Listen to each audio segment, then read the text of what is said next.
semakin banyak lembar yang kita baca, semakin berlipat-lipat. Itu menjadi motivasi kita. Nah, itu kategori pertama. Namun gitu ya, ulama juga menyarankan untuk orang kita seperti kita ini orang awam, jangan berhenti. Coba, kan nanti orang awam ada yang bacanya terbata-bata gitu ya, ada yang bacaannya makhraj hurufnya mungkin belum baik. Maka di bulan Ramadan ini sembari membaca Al-Quran sambil belajar memperbaiki bacaan Al-Quran. Makharijnya yang belum tepat, ayo diperbaiki. Ya nggak apa-apa, ada satu perubahan itu jauh lebih baik ya Bun. Misalnya membedakan dua huruf aja, ini sudah terjadi perubahan, itu jauh lebih baik. Maka tidak berhenti pada status yang Ramadan kemarin kualitas Al-Qurannya sama, nggak boleh, harus ada yang meningkat. Nah maka nanti bersama Salimah, ayo belajar terus memperbaiki kualitas bacaan. Nah yang kategori kedua yaitu kategori para ulama, ya, para ulama ahli ilmu, khususnya ilmu Al-Quran dan ilmu tafsir Quran. Maka sama disarankannya pertama yaitu memperbanyak membaca Al-Quran. Yang kedua diminta untuk mentadaburi, mengkaji, dan hasil kajian dan tadaburnya untuk diajarkan kepada umat, karena mereka memiliki kewajiban menyampaikan ilmu. Bunda ngantuk. Nah tadi jawabannya gimana? Oke. Bunda ngantuk. Ngantuk enggak. Ya tepuk pundak, izin tepuk pundak temennya. Ditepuk ya Bun, bukan digebuk. Nanti salah kata ini kan suasananya kan dengarnya tepuk jadi gebuk gitu ya. Tepuk aja ya. Bunda. Nah, ditepuk kanannya sambil sebelah kanan. Bunda sambil ngomong. Bunda. Semangat ya. Jangan ngantuk. Nanti kehilangan banyak kesempatan. Ganti balas, bukan balas dendam ya, balas nelpon. Bunda cantik dan salihah. Semangat ya. Ya, dengarkan rumusnya. Ya, kepada ke sini.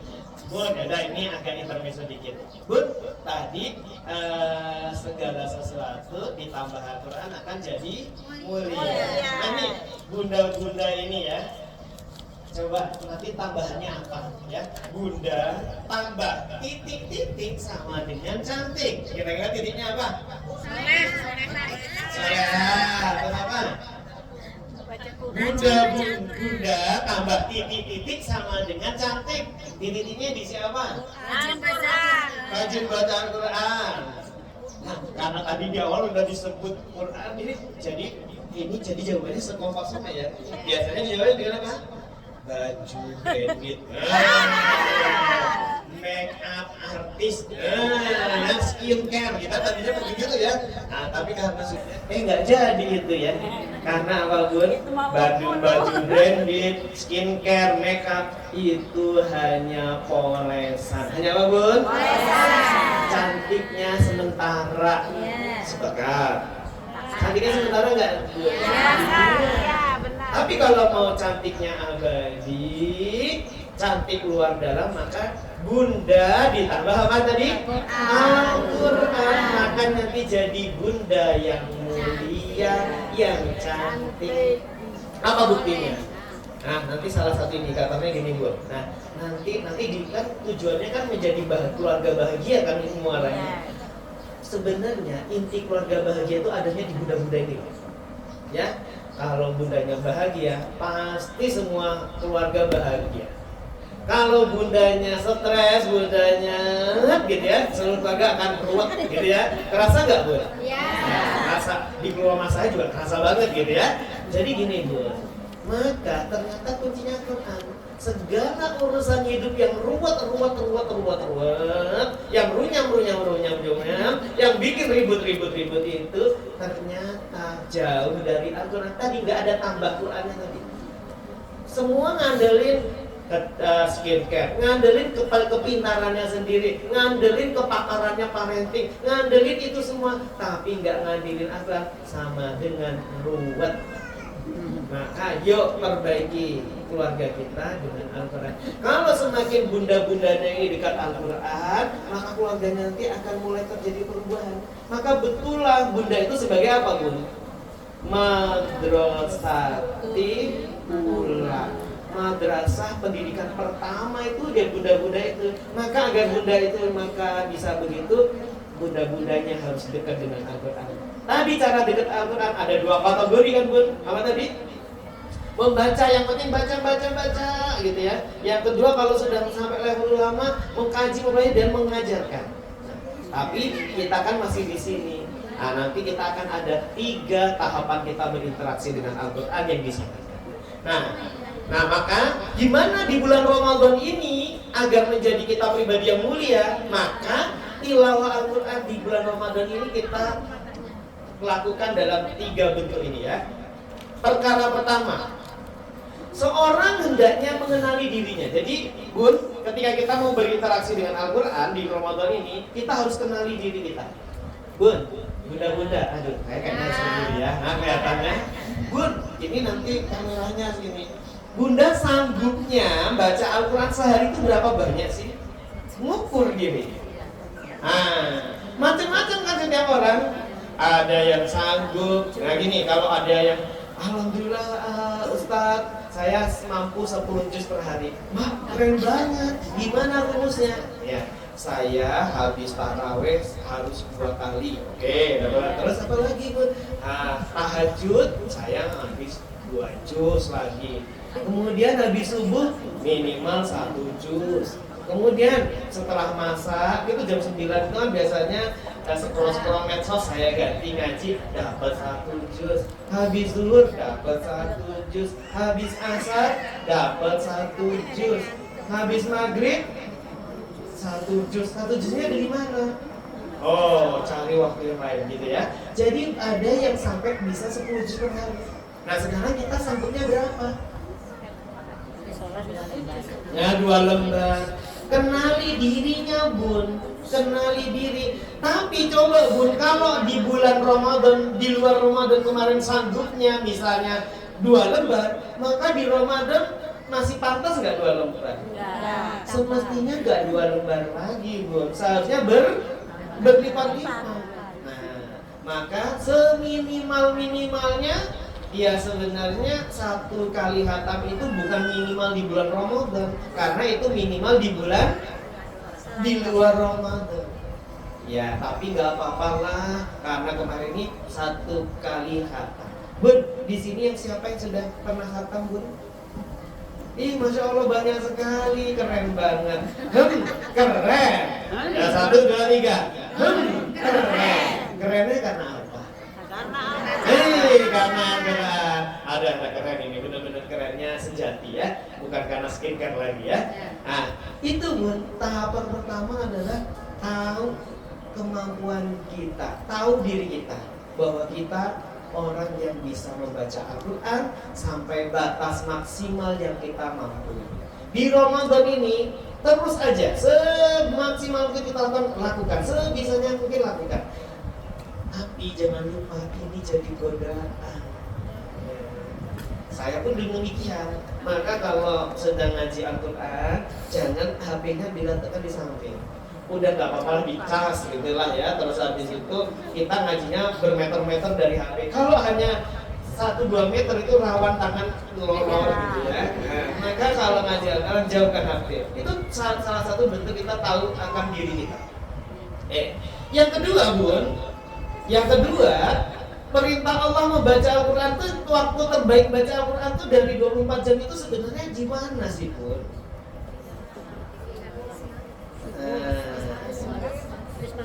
Kan gini, habis maghrib, oke, saya udah ada tamu datang, nyiapin minuman, jadi tilawah enggak?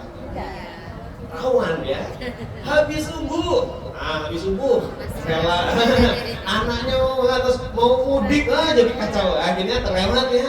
Habis isya cuma bukan demikian ya. Habis ini zuhur kadang-kadang urusan kerja tiba-tiba mendadak. Maka ternyata kata Allah waktu terbaik itu di iya di 1/3 malam. iya di malam hari di 1/3 akhir malam. Why? Mengapa Bun? Karena bacaan di situ akan lebih berkesan, menyerap dalam hati, dan kita berada dalam waktu yang tidak terburu-buru dan tidak tersibukkan dengan urusan dunia. Ada gak orang sepertiga hari malam sudah sibuk? Ya ada mungkin para pengusaha catering dan yang lain sebagainya. Tapi secara umum itu waktu yang terbaik. Maka azamkan di waktu tersebut. Bayangkan Bunda, ini ya, kalau saya nggak meragukan para bunda-bunda ya, karena istri saya juga itu kalau masalah kayak gitu, wah saya kalah banget gitu ya. Jadi udah jam 2:30 bangun, dia mulai dulu jam 3 sampai jam 4 itu sudah ngaji ya, lumayan 1 jam itu udah dapet 1 juz kan ya paling tidak dengan bacaan tanda. Itu waktu terbaik. Nanti Bunda mau nangis, mau mewek, mau meluapkan di situ juga boleh. Nah itu, maka tahu yang kedua adalah membaca Al-Quran terbaik itu di waktu malam. Kita atau seperti Imam tadi, kita tidak disibukkan dengan urusan-urusan dunia. Nah itu Bun. Kemudian yang ketiga tadi, kita kan sudah baca Al-Quran, tahu kemampuan kita, tahu waktunya. Dan yang ketiga ini, kita nggak cukup berhenti membaca saja. Maka Bun, ada nggak yang Al-Qurannya punya terjemahannya? Ada. Nah, itu kan keren. Ini Bunda terjemahan tafsir ya, Barkah. Nah, maka haknya Al-Quran kan, Al-Quran itu punya haknya diapain aja Bun? Dibaca, terus dihafalkan, terus dipahami, terus diamalkan, terus diajarkan. Nah ini, maka jangan cukup satu saja Bu. Menghafalkan mungkin ada yang siap, ada yang juga belum siap.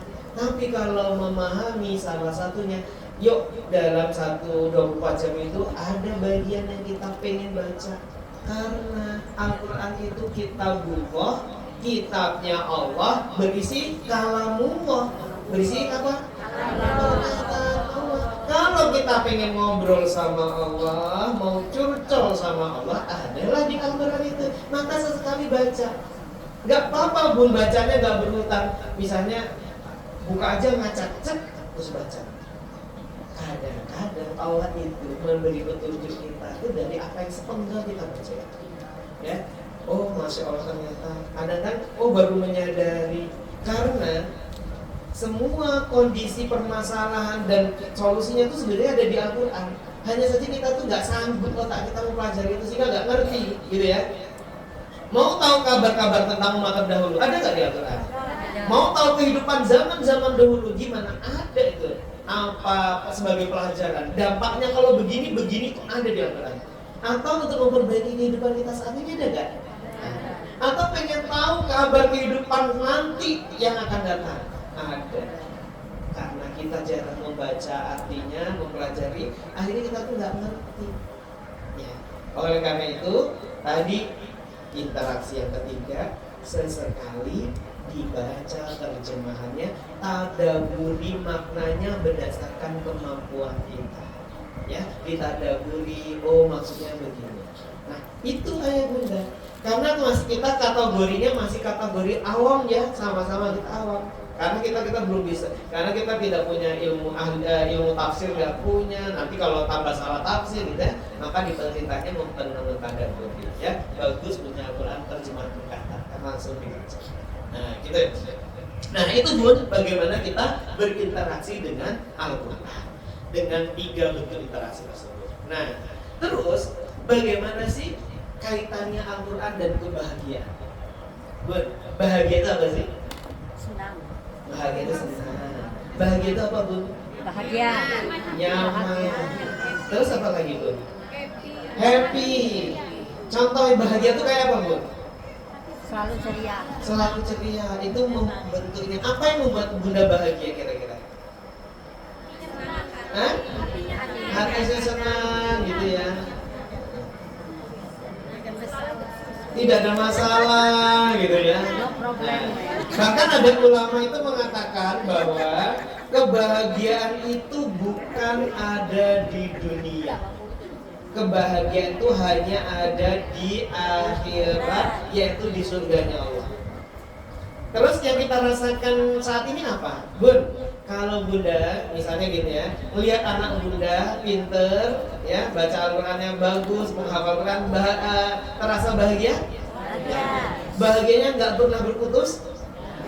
Apa nanti seanaknya membuat kegaduhan terus muncul kekesalan? Bener, ngacak-ngacak rumah, suruh nyapu nggak mau, main HP terus kesel nggak? Berarti ternyata kalau di dunia itu kebahagiaan ada syaratnya. Maka kata ulama, sebenarnya itu bukan kebahagiaan kalau berbicara di dunia. Karena berbicara kebahagiaan itu letaknya di surga, yang bahagianya itu tiada putus. Sementara kalau kita ngomong di dunia tadi, terhadap sesuatu bahagia, tapi sesuatu itu suatu hari tidak ideal, jadi nggak bahagia. Contoh misalnya, Bun, setiap hari suaminya ngasih, ting ting ting ting ting. Nah, suatu hari suaminya nggak ngasih. Nah, akan ada terasa perbedaan di dalam hati kan? Nah, maka itu bukan kebahagiaan. Maka di dunia itu sebenarnya namanya adalah ketenangan hati, tenang hatinya. Ya, maka kata Al-Quran, "Ala bidzikrillahi tatma'innul qulub." Hanya dengan mengingat Allah lah hati menjadi tenang. Sebenarnya ekspresi Bapak Ibu bahagia itu ekspresi ketenangan hati.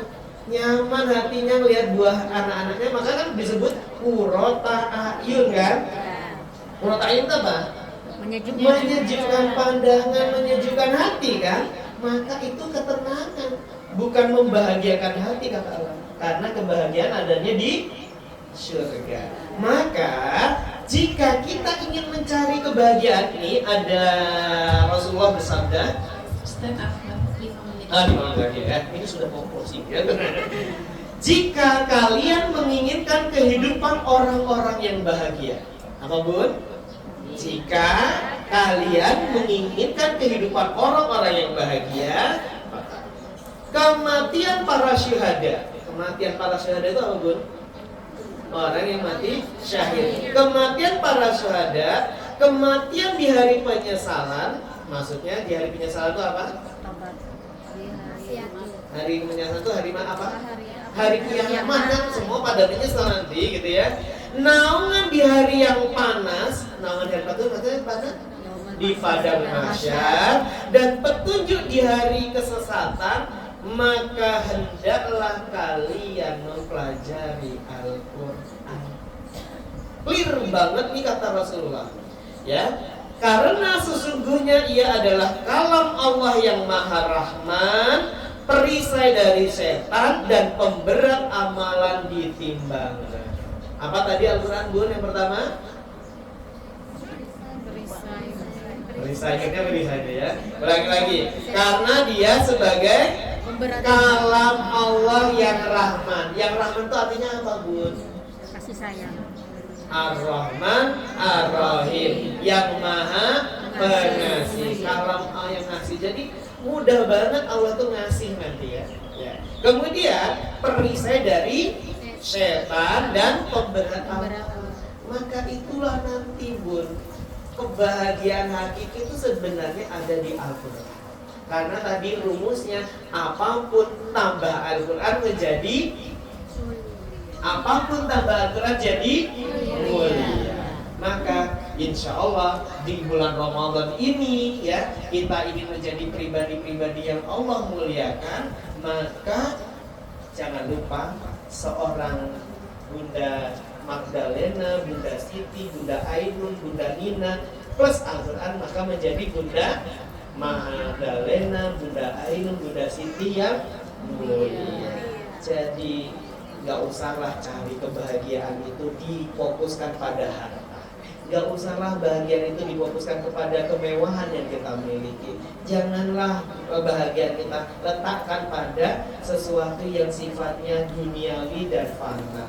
Maka letakkan Al-Quran pada diri kita, insya Allah kita menjadi pribadi yang mulia, yang Allah berikan ketenangan hidup di dunia dan kebahagiaan tidak putus di akhirat nanti. Wallahu a'lam bishawab. Waktunya sudah cukup, maka sekalian berdoa ya. Oke, karena itu kita akhiri dulu dengan berdoa. Baik, dan Bunda, kalau ya sebentar sebelum doa, kita punya ini ya semacam afirmasi positif ya. Bersama Al-Quran jadi pribadi yang mulia. Nama kegiatannya apa nih? Ansilah Ramadan bersama Quran. Tadi saya ngomong apa tadi?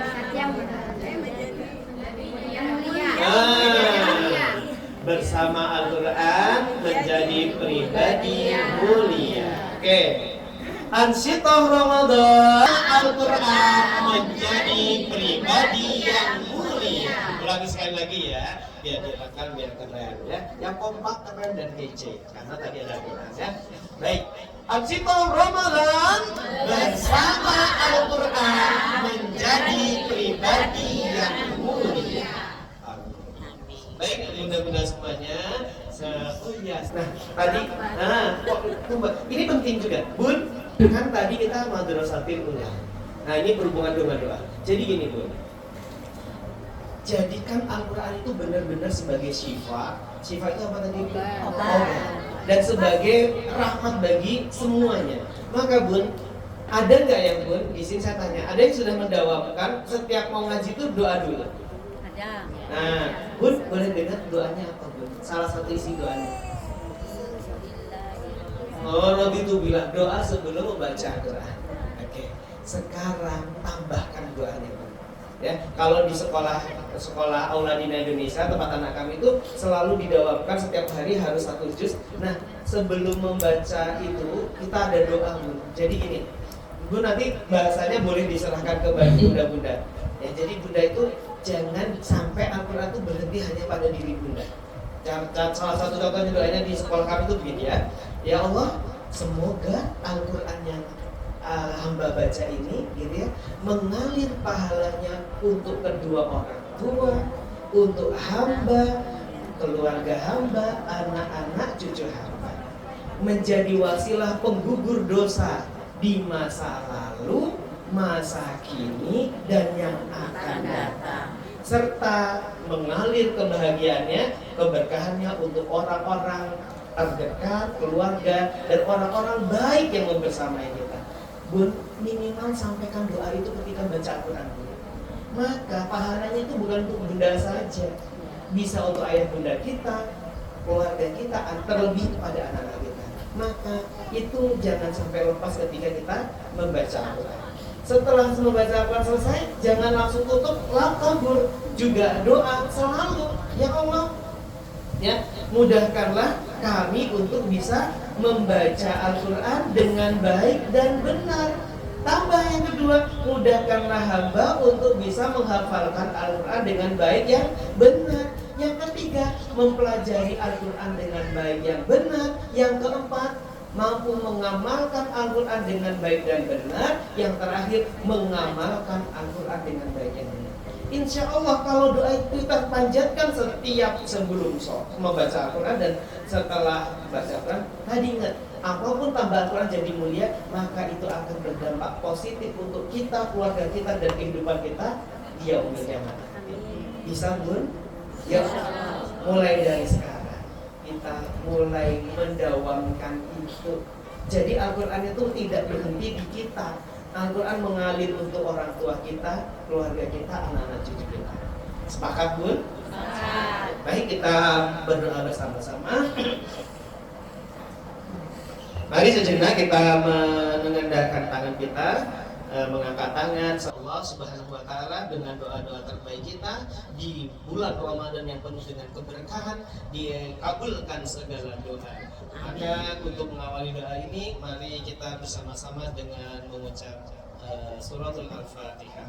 أعوذ بالله من الشيطان الرجيم بسم الله الرحمن الرحيم الحمد لله رب العالمين الرحمن الرحيم مالك يوم الدين إياك نعبد وإياك نستعين اهدنا الصراط المستقيم صراط الذين أنعمت عليهم غير المغضوب عليهم ولا الضالين آمين. أعوذ بالله من الشيطان الرجيم بسم الله الرحمن الرحيم اللهم صل على محمد وعلى آل محمد حمدا شاكرين حمدا ناعمين حمدا يعافي نعمه ويكافئ مزيده يا ربنا لك الحمد كما ينبغي لجلال وجهك وعظيم سلطانك اللهم صل على محمد وعلى آل محمد أستغفر الله العظيم أسألك الجنة وأعوذ بك من سخطك والنار اللهم إنك عفو كريم تحب العفو فاعف عني ربنا هب لنا من أزواجنا وذريتنا قرة أعين واجعلنا للمتقين إماما اللهم أعنا على ذكرك وشكرك وحسن عبادتك اللهم اجعلني مقيم الصلاة ومن ذريتي ربنا وتقبل دعاء ربي هب لي من الصالحين ربي هب لي من الصالحين ربي هب لي من الصالحين اللهم إنا نسألك سلامة في الدين وعافية في الجسد وزيادة في العلم وبركة في الرزق وتوبة قبل الموت ورحمة عند الموت ومغفرة بعد الموت اللهم هون علينا في شكرة الموت والنجاة من النار والعفو عند الحساب ربنا هب لنا من أزواجنا وذريتنا قرة أعين واجعلنا للمتقين إماما ربنا آتنا في الدنيا حسنة وفي الآخرة حسنة وقنا عذاب النار لا إله إلا أنت سبحانك إني كنت من الظالمين ربنا هب لنا من أزواجنا وذريتنا قرة أعين واجعلنا للمتقين إماما ربنا ظلمنا أنفسنا وإن لم تغفر لنا وترحمنا لنكونن من الخاسرين يا الله يا رحمن يا رحيم wahai zat yang memberikan Al-Quran kepada Rasulullah Sallallahu Alaihi Wasallam, jadikanlah ya Allah Al-Quran terpaut di dalam hati kami ya Allah. Jadikan ia petunjuk dan rahmat bagi kami. Jadikan mereka Al-Quran cahaya kami di dunia maupun di akhirat nanti, dan menjadi penerang di alam kubur kami. Ya Allah, jadikan setiap ayat Al-Quran yang kami baca pahalanya mengalir untuk hamba, kedua orang tua hamba, anak dan istri, suami hamba ya Allah, sebagai penggugur dosa-dosa kami di masa lalu akan datang ya Allah, serta berikanlah keberkahan, kebaikan untuk orang-orang baik yang selalu membersamai kami ya Allah. Ya Allah, jadikanlah kami pribadi Quran, pribadi yang mulia karena Al-Quran. Ya Allah, berikanlah kami kemudahan untuk bisa membaca Al-Quran dengan baik dan benar. Ya Allah, berilah kami kemudahan untuk bisa menghafalkan Al-Quran dengan baik dan benar. Ya Allah, berilah kami kemudahan untuk bisa mentadabburi Al-Quran dengan baik dan benar. Ya Allah, berilah kami kemudahan untuk bisa mengamalkan isi Al-Quran dengan baik dan benar. Ya Allah, berilah kami kemudahan untuk bisa mengamalkan apa yang ada dalam Al-Quran dengan baik dan benar. Rabbana zalamna anfusana wa illam taghfir lana wa tarhamna lanakunanna minal khasirin. Subhana rabbika rabbil izzati amma yasifun wa salamun alal mursalin walhamdulillahi rabbil alamin. Amin, amin ya rabbal alamin. Semoga Allah mengijabah doa kita semua. Apabila ada hal yang kurang berkenan, ada hal-hal yang tidak benar sesuai syariat, semoga Allah menghilangkan dari benak dan pikiran ayam bunda-bunda semua. Jika ada kebenaran, semoga Allah mematrikan dalam diri kita sehingga bisa menjadi amal solih dan amal jariah untuk kita semua. Akhirul kalam, apabila ada jarum yang patah, jangan disimpan di dalam peti. Apabila ada kata-kata yang salah, jangan disimpan di dalam hati. Terlebih-lebih jangan juga dilaporkan ke Pak Polisi. Ya, saya akhiri. Wassalamualaikum warahmatullahi wabarakatuh.